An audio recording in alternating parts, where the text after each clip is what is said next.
क्या आपने कभी सोचा है कि वैकुंठ के स्वामी, सृष्टि के पालक भगवान विष्णु अपने ही धाम को छोड़कर एक असुर राजा के द्वारपाल क्यों बने? ये कहानी सिर्फ एक अवतार की नहीं, ये कहानी है एक वचन की, एक छल की और उस भक्ति की जिसने स्वयं भगवान को भी एक बंधन में बांध लिया था।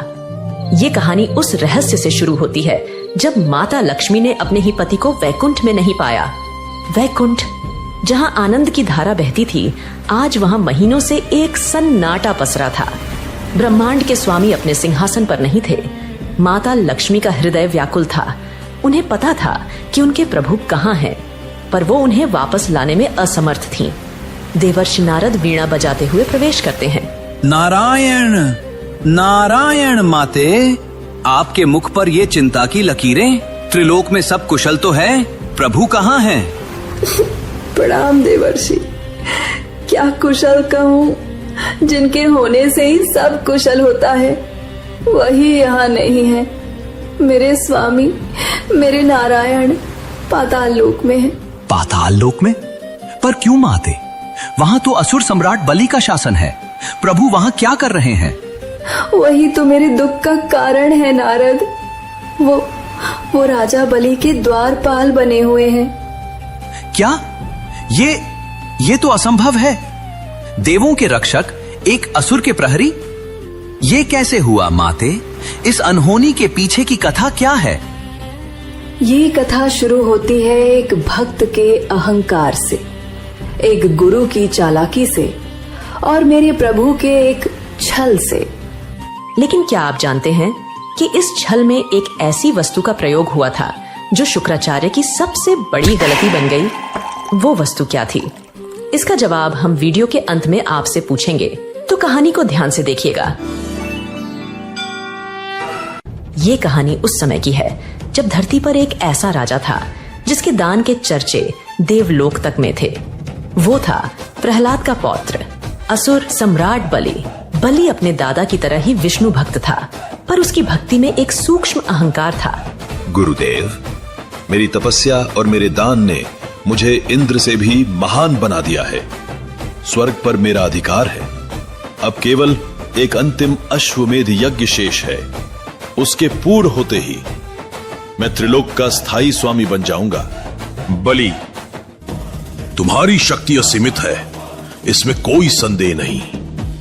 पर याद रखना, देवता छल करने में माहिर है और तुम्हारे दादा को स्वयं नारायण का वरदान प्राप्त था कि वो तुम्हारे वंश का विनाश नहीं करेंगे, लेकिन वो छल से तुम्हें रोक सकते हैं। मुझे किसी अनिष्ट की आशंका हो रही है। आप व्यर्थ चिंता करते हैं गुरुदेव। अगर स्वयं नारायण भी मेरे सामने याचक बनकर आ जाएं, तो मैं उन्हें भी खाली हाथ नहीं लौटाऊंगा। मेरा वचन ही मेरा धर्म है। यज्ञ की तैयारी शुरू कीजिए। बलि जब वो विशाल यज्ञ कर रहा था, उसी समय दरबार में एक छोटा सा ब्राह्मण आया, वामन, जो कि विष्णु का 5वां अवतार था। महाराज, एक अद्भुत ब्राह्मण कुमार आपसे भिक्षा लेने आए हैं। उनका तेज देखकर लगता है जैसे स्वयं सूर्य धरती पर उतर आए हों। मेरे यज्ञ के समय आया याचक, ये तो मेरा सौभाग्य है। उसे सम्मान के साथ अंदर लाओ। वामन रूपी विष्णु धीरे धीरे चलकर बलि के सिंहासन के पास आते हैं। उनकी शांत आंखों में ब्रह्मांड की गहराई है। उनके एक हाथ में छाता था और दूसरे में पीतल से बना एक छोटा चमकता हुआ कमंडल। हे ब्राह्मण कुमार, आपका इस यज्ञ में स्वागत है। मैं प्रहलाद का पौत्र दानवीर बलि आपका अभिनंदन करता हूँ। मांगिए, आपको क्या चाहिए? सोना चांदी, गांव, हाथी घोड़े? आज आप जो मांगेंगे वो आपको मिलेगा। राजन, मैं एक साधारण ब्राह्मण हूँ। मुझे धन दौलत का कोई लोभ नहीं। मुझे तो बस अपनी साधना के लिए 3 पग भूमि चाहिए, जिसे मैं अपने इन छोटे पैरों से नाप सकूं। 3 पग भूमि? और वो भी इन नन्हे पैरों से? हे बालक, तुम तो मेरे दान का उपहास कर रहे हो। मैं तुम्हें पूरी पृथ्वी दान कर सकता हूँ। कुछ ऐसा मांगो जो राजा बलि की शान के लायक हो। राजन, संतोष में ही सच्चा सुख है। अधिक की लालसा तो कभी समाप्त नहीं होती। मुझे केवल 3 पग भूमि ही चाहिए। अब अपने वचन से पीछे मत हटिए। बलि, रुक जाओ।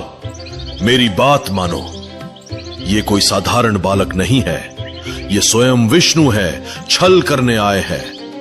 ये तुम्हारा सब कुछ छीन लेंगे, इन्हें कुछ भी दान करने का संकल्प मत लो। गुरुदेव, अगर ये स्वयं भगवान विष्णु है तो ये मेरा सबसे बड़ा सौभाग्य है कि आज भगवान मुझसे मांगने आए हैं, और वचन देकर पीछे हटना ये बलि का धर्म नहीं। जब बलि के संकल्प